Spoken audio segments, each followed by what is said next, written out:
नमस्कार साथियों, MH academy के यूट्यूब चैनल में आपका स्वागत है। आज हम लोग बात करने जा रहे हैं। इससे पहले हम लोग पढ़े हुए थे फ्रांस की क्रांति।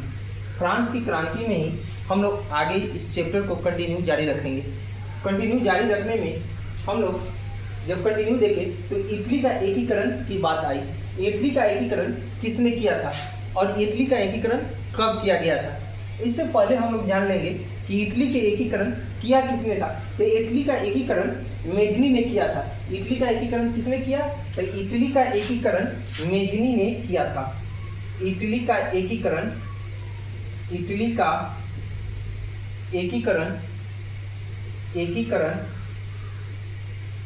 मेजनी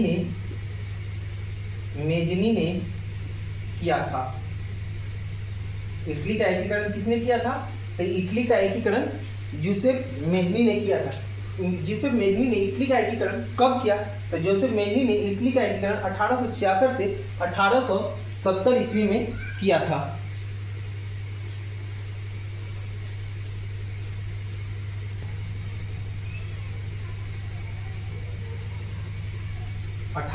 ईस्वी में मेजनी ने किया।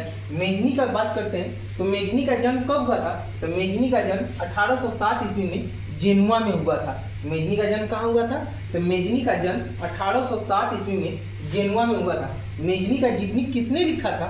तो मेजनी का जीवनी लाला लाजपत राय ने लिखी थी। मेजनी का जीवनी एक भारत के महान क्रांतिकारी और गरम दल के नेता लाला लाजपत राय ने लिखी थी।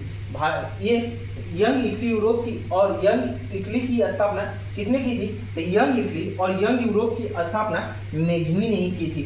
चलिए बात कर लेते हैं कि लाला लाजपत राय एक भारत के महान क्रांतिकारी में से एक थे। भारतीय राष्ट्रीय कांग्रेस के गरम दल के नेता थे। ये भारतीय राष्ट्रीय कांग्रेस के गरम दल के नेता थे। अच्छा, गरम दल के नेता कौन कौन थे? तो भारतीय राष्ट्रीय कांग्रेस के गरम दल के नेता लाल बाल और पाल थे। लाल बाल पाल थे, यानी गरम दल के नेता तीन थे। कौन कौन? लाल बाल और पाल। लाल बाल पाल का अर्थ क्या होगा? तो लाल बाल पाल का अर्थ हुआ लाल से लाला लाजपत राय, बाल से बाल गंगाधर तिलक और पाल से बिपिन चंद्र पाल। अब लाला लाजपत राय, अब बात करते हैं कि लाला लाजपत राय कांग्रेस की अध्यक्ष था। कि ये तीनों यदि बात किया जाए कि लाल बाल पाल ने कांग्रेस की अध्यक्षता कितनी बार की और कौन किए? तो लाल बाल पाल में से तीनों गरम दल के नेता में से मात्र एक व्यक्ति लाला लाजपत राय सिर्फ कांग्रेस के अध्यक्ष रह गए थे। कांग्रेस की अध्यक्षता कब किए थे? तो लाल बाल पाल में से लाला लाजपत राय एक बार 1920 ईस्वी में कांग्रेस की अध्यक्षता किए थे। लाला लाजपत राय की मृत्यु कैसे हुई थी? तो लाला लाजपत राय की मृत्यु सैंडर्स की लाठीचार्ज से 1928 ईस्वी में हो गई थी। लाला लाजपत राय की मृत्यु किसके लाठीचार्ज से हुई? तो सैंडर्स के लाठीचार्ज से 1928 ईस्वी में हुई। 1928 ईस्वी में साइमन कमीशन का विरोध करते हुए लाला लाजपत राय को सैंडर्स की लाठी से माथे में चोट लगी थी। आखिर मृत्यु कैसे हुई थी? तो उसके माथे में चोट लगने के कारण 1928 ईस्वी में हुई थी। अब यहाँ बात कर रहे हैं कि साइमन कमीशन भारत कब आया था? तो साइमन कमीशन फरवरी 1928 ईस्वी में भारत आया था। ये साइमन कमीशन था क्या? अब बात इस पर यह था कि साइमन कमीशन जब फरवरी 1928 ईस्वी में भारत आया था तो ये साइमन कमीशन क्या था?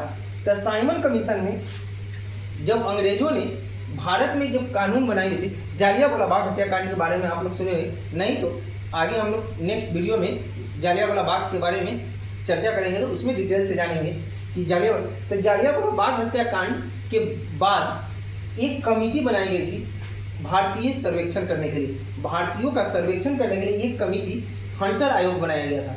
हंटर कमीशन जब बना 1919 ईस्वी में, तो हंटर कमीशन का विरोध किया गया। तो विरोध किया गया तो अंग्रेज तो कमीशन बना दिया था। अब कमीशन जब बन गया तो अंग्रेजों ने भारतीयों को आश्वासन दिया कि मैं प्रत्येक 10 साल पर हम अपने द्वारा बनाए गए कानूनों का जांच कराएंगे। तो भारत कमीशन का जांच कराने के लिए ये साइमन कमीशन का गठन किया गया था। जब 1919 के हंटर कमीशन की जांच करने के लिए जब साइमन कमीशन का गठन, एक बात यहाँ एक और आती है कि जब 1919 से 10 साल बाद प्रत्येक 10 साल में जांच करना था, तो 1919 के बाद 1929 में आना था, लेकिन ये 1928 में ही क्यों आ गया? तो 1928 ईस्वी में इसलिए आया कि 1900 हंटर कमीशन का इतना ज़्यादा भारत में विरोध हुआ, इतना ज़्यादा विरोध हुआ कि इस कमीशन की स्थापना 1929 में ना करके 1927 में करना पड़ा। जब इतना अधिक विरोध हो गया तो 1927 ईस्वी में ही दिसंबर 1927 में साइमन कमीशन का गठन कर दिया गया। और जब 1927 में साइमन कमीशन का गठन हुआ और ये कमीशन फरवरी 1928 में भारत में सबसे पहले कहाँ पहुंचा, तो भारत में सबसे पहले ये बम्बई बंदरगाह पर आया था। बम्बई बंदरगाह पर ही जब ये बम्बई बंदरगाह पर उतरा तो पंजाब में लाला लाजपत राय के विरोध करने से पूना में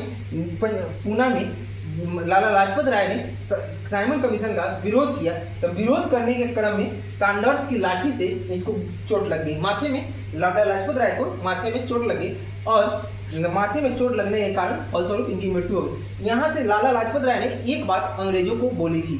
क्या बोला था कि मेरे सर पर किया गया, अंग्रेजों द्वारा मेरे सर पर किया गया एक एक लाठी का प्रहार अंग्रेजी ताबूत में कील साबित होगी। और हुआ भी यही, आगे अंग्रेजी कमीशन का जमकर विरोध हुआ था।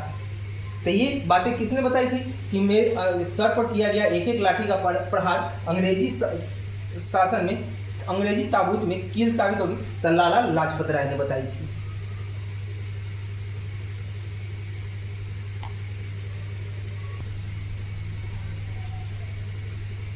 मेजनी के बारे में चर्चा कर रहे थे। मेजनी किस वंश का शासक था, तो मेजनी बुर्बो वंश का शासक था। बुर्बो वंश का शासक था। मेजनी किस वंश का शासक था, तो मेजनी बुर्बो वंश का शासक था। मेजनी बुर्बो वंश का शासक था। उसके बाद प्रथम उदारवादी विद्रोह फ्रांस में कब शुरू हुआ था, तो प्रथम उदारवादी विद्रोह फ्रांस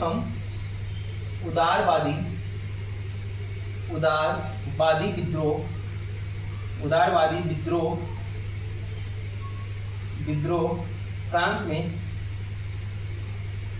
प्रथम उदारवादी विद्रोह फ्रांस में कब शुरू हुआ था, तो प्रथम उदारवादी विद्रोह फ्रांस में 1830 ईस्वी में शुरू हुआ था।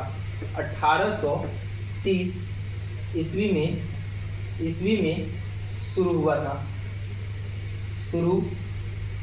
में शुरू हुआ था। फ्रांस में प्रथम उदारवादी विद्रोह कब शुरू हुआ, तो प्रथम उदारवादी विद्रोह 1830 ईस्वी में फ्रांस में शुरू हुआ था। ये फ्रांस में मेजनी बुर्बो वंश का शासक था। तो बुर्बो वंश का शासन कब शुरू हुई, तो बुर्बो वंश की स्थापना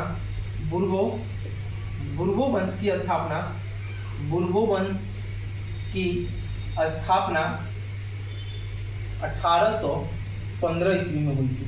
1815 ईस्वी में हुई। बुर्बो वंश की स्थापना कब हुई थी, तो 1815 ईस्वी में बुर्बो वंश की स्थापना हुई थी। अच्छा, ये बातें किसने बताई, जब फ्रांस छिपता है तो यूरोप को सर्दी जुकाम हो जाता है। तो जब फ्रांस छिपता है तो यूरोप को सर्दी जुकाम हो जाता है, ये बातें मैटरनिक ने कही थी। जब फ्रांस छिपता है तो यूरोप को सर्दी जुकाम हो जाता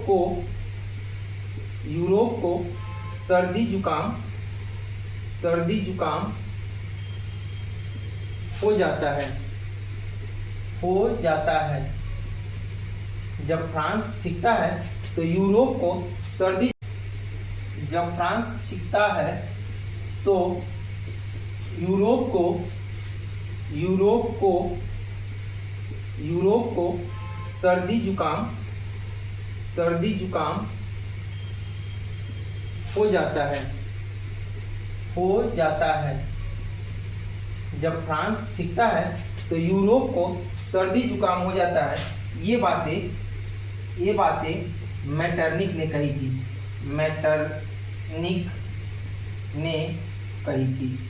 ये बातें मैटरनिक ने कही।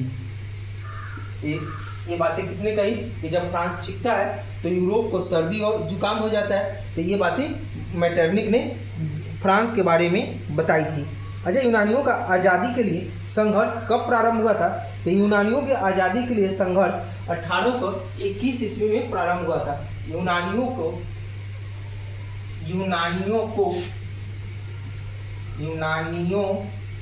को आज़ादी के लिए संघर्ष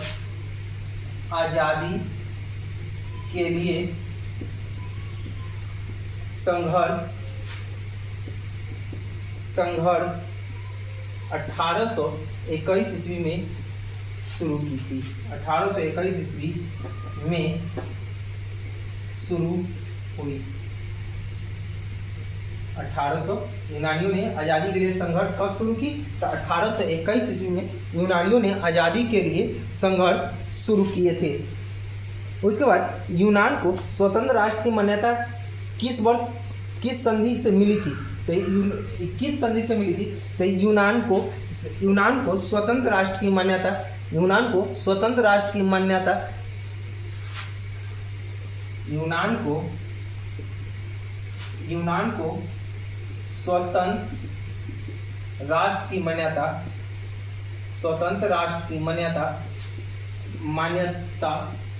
किस संधि से प्राप्त हुई थी?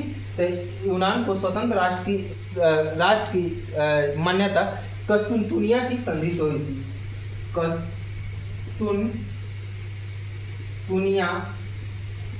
कस्तूनतुनिया की संधि से यूनान को स्वतंत्र राष्ट्र की मान्यता कस्तूनतुनिया की संधि के द्वारा हुई। यूनान को स्वतंत्र राष्ट्र की मान्यता किस संधि के द्वारा हुई थी? कस्तूनतुनिया की संधि के द्वारा यूनान को स्वतंत्र राष्ट्र की मान्यता मिली।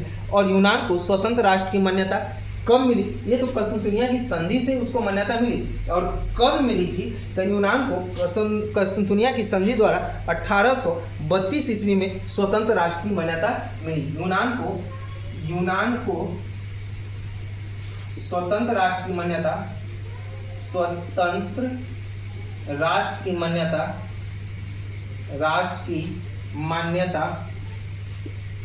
1832 ईस्वी में मिली।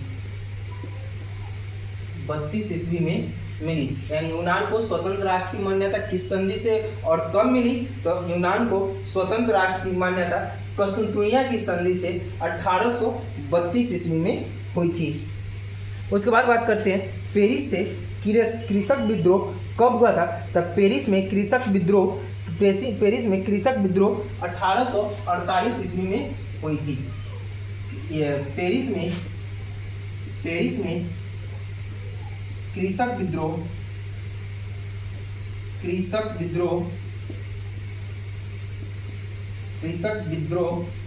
1848 ईस्वी में हुई थी। 1848 ईस्वी में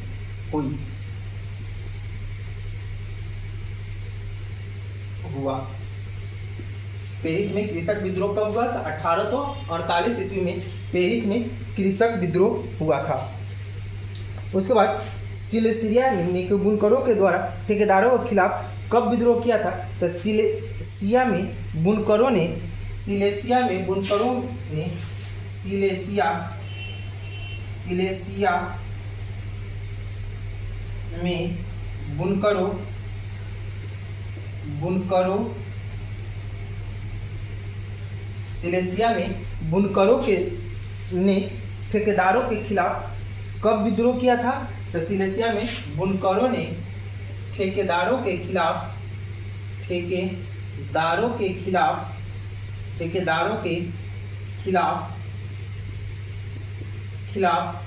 ठेकेदारों के खिलाफ कब विद्रोह किया था? तो सिलेसिया में बुनकरों ने ठेकेदारों के खिलाफ 1848 में विद्रोह किया था। सिलेसिया में बुनकरों ने ठेकेदारों के खिलाफ 1848 ईस्वी में विद्रोह किया। सिलेसिया में बुनकरों ने ठेकेदारों के खिलाफ कब विद्रोह किया? तो 1848 ईस्वी में सिलेसिया के बुनकरों ने ठेकेदारों के खिलाफ विद्रोह किया था। उसके बाद 1871 में किसे जर्मनी का सम्राट जर्मनी का सम्राट किसे घोषित किया गया था? तो 1871 ईस्वी में जर्मनी का सम्राट विलियम प्रथम को घोषित किया गया। यानी विलियम प्रथम को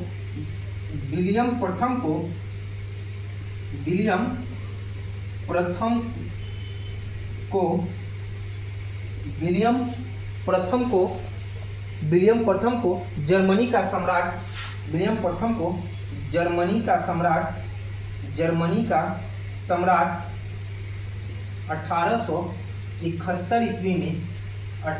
1871 ईस्वी में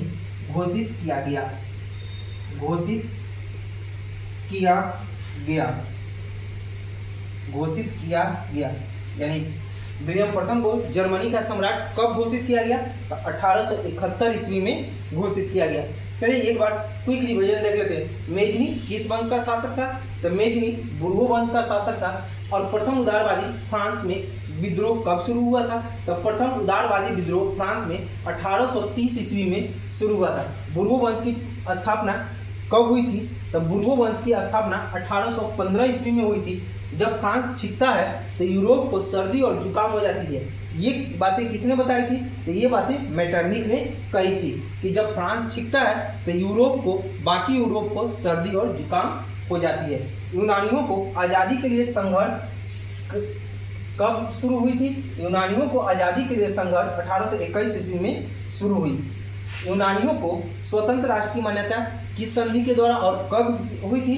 तो यूनान को स्वतंत्र राष्ट्र की मान्यता कस्तुनतुनिया की संधि के द्वारा 1832 ईस्वी में हुई थी। पेरिस में कृषक विद्रोह कब हुआ था? तो पेरिस में 1848 ईस्वी में कृषक विद्रोह हुआ। सिलेसिया में बुनकरों ने ठेकेदारों के खिलाफ कब विद्रोह किया था? तो सिलेसिया में बुनकरों ने ठेकेदारों के खिलाफ 1848 ईस्वी में विद्रोह किया। और विलियम प्रथम को जर्मनी का सम्राट कब घोषित किया गया? तो 1871 ईस्वी में विलियम प्रथम को जर्मनी का सम्राट घोषित किया गया।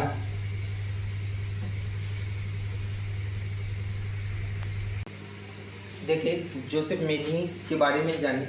अब जोसेफ मेजनी से एक पॉइंट और जानेंगे कि वर्साय की संधि किसने की थी? तो वर्साय की संधि कब हुई थी और किसने की थी?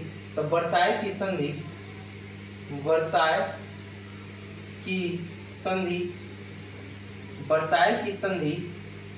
1848 ईस्वी में बिस्मार्क के नेतृत्व में हुआ था। बिस्मार्क के नेतृत्व में हुआ था। वर्साय की संधि किसके नेतृत्व में हुआ था? तो वर्साय की संधि बिस्मार्क के नेतृत्व में हुआ था। बिस्मार्क को और क्या कहा जाता है? तो बिस्मार्क को यंग यूरोप की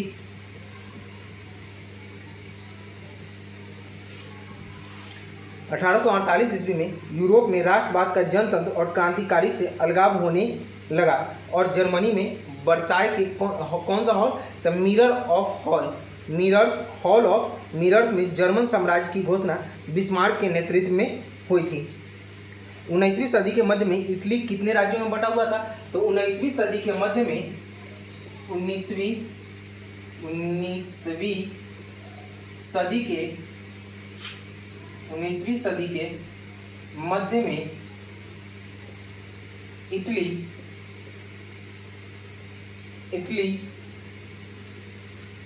19वीं सदी के मध्य में इटली कितने राज्यों में? तो 7 राज्यों में बटा हुआ था। 7 राज्यों में बटा हुआ था। 7 राज्यों में बटा हुआ था।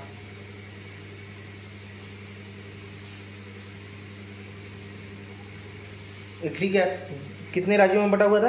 तो 19वीं सदी के मध्य में इटली 7 राज्यों में बटा हुआ था। यंग इटली में गुप्त संगठन किसने बनाया था? तो यंग इटली नामक गुप्त संगठन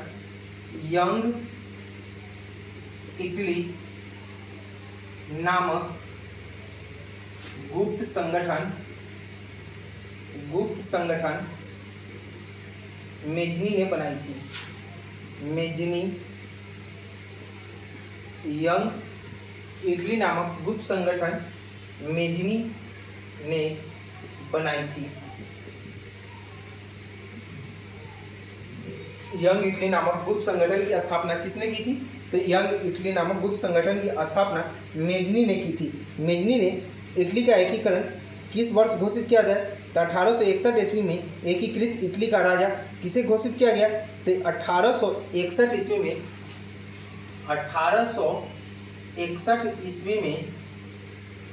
1861 ईस्वी में एकीकृत इटली का राजा एकीकृत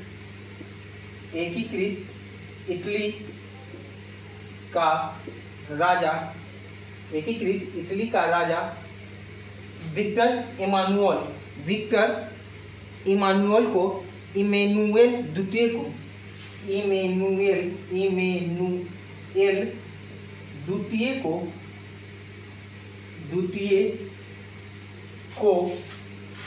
1861 ईस्वी में एकीकृत इटली का राजा इमानुएल द्वितीय को घोषित किया गया।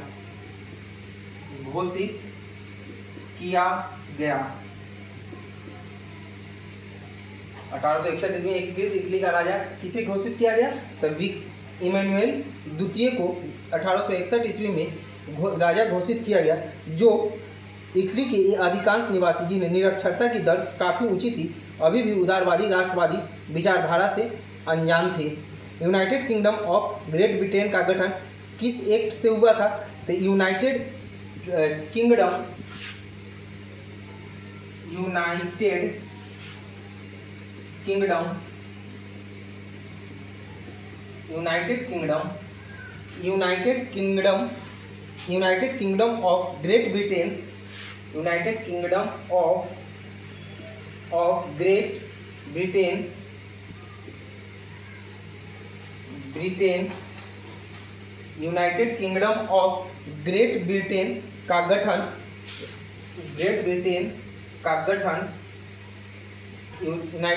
ऑफ ग्रेट ब्रिटेन का गठन किस एक्ट के द्वारा लागू किया गया था? तो एक्ट ऑफ यूनियन 1707 के द्वारा। एक्ट ऑफ यूनियन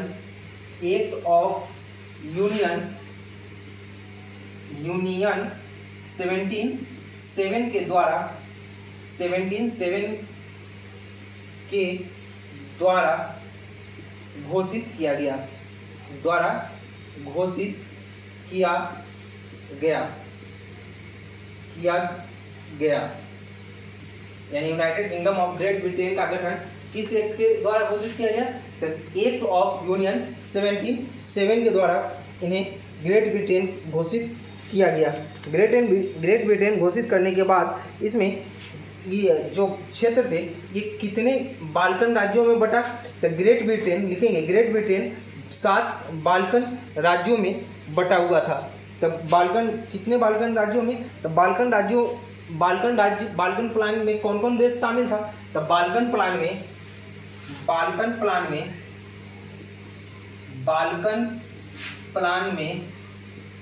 कौन कौन देश शामिल था? तो बाल्कन प्लान में Uzbekistan, Romania, Bulgaria, Balkan plan में रोमानिया,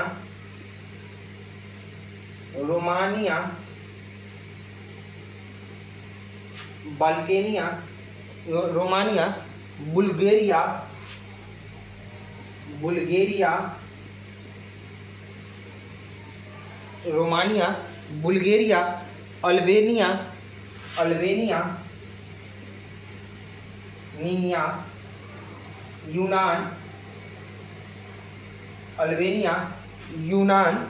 यूनान, मेसोडोनिया,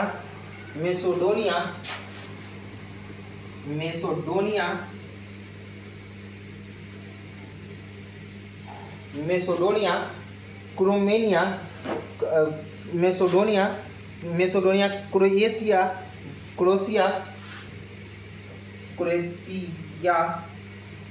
क्रोएशिया, उसके बाद बोस्निया, स्लोवेनिया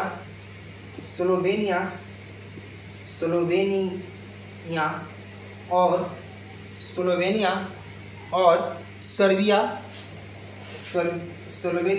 सर्बिया सर्बिया और सर्बिया और सर्बिया और मार्टिनिग्रो मार्टिनिग्रो मार्टिनिग्रो मार्टिनिग्रो देश शामिल था। मार्टिनिग्रो देश शामिल था बाल्कन प्लान में कौन कौन देश शामिल था? तो बाल्कन प्लान में रोमानिया, बुल्गारिया, अल्बानिया, यूनान, मैसेडोनिया, क्रोएशिया, स्लोवेनिया, सर्बिया और मोंटेनेग्रिया देश शामिल था। इसके बाद अब बात कर लेते हैं, जब ये सभी देश बाल्कन प्लान में था तो बाल्कन प्लान की राष्ट्रवाद की नींव कब रखी गई थी? तो 1871 ईस्वी में 1871 ईस्वी में यूरोप में गंभीर राष्ट्रवाद तनाव को 1871 ईस्वी में यूरोप में गंभीर राष्ट्रवाद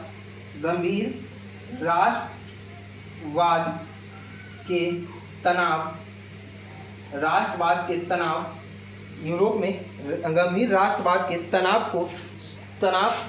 का स्रोत बाल्कन क्षेत्र था। राष्ट्रवाद के तनाव का स्रोत बाल्कन क्षेत्र था। बाल्कन क्षेत्र था। यानी यूरोप में जो गंभीर राष्ट्रवाद का तनाव जो 1871 ईस्वी में उत्पन्न हुआ था वह किसके कारण हुआ था? तो वो बाल्कन क्षेत्र के कारण ही उत्पन्न हुआ था। इसमें बाल्कन क्षेत्र का एक बड़ा हिस्सा ऑटोमन साम्राज्य के नियंत्रण में था। यानी बाल्कन क्षेत्र का बड़ा हिस्सा किसके नियंत्रण में था? तो बाल्कन क्षेत्र का एक बड़ा सा हिस्सा बाल्कन क्षेत्र का बड़ा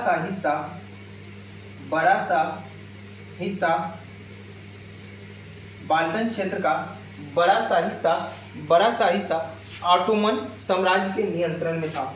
ऑटोमन साम्राज्य के नियंत्रण में था। ऑटोमन साम्राज्य के नियंत्रण में था। यानी बाल्कन क्षेत्र का एक बड़ा सा हिस्सा किस साम्राज्य के नियंत्रण में था? तो ऑटोमन साम्राज्य के नियंत्रण में था। एक ऑटोमन साम्राज्य के एक क्षेत्र में बड़ा सा हिस्सा ऑटोमन साम्राज्य के क्षेत्र में था।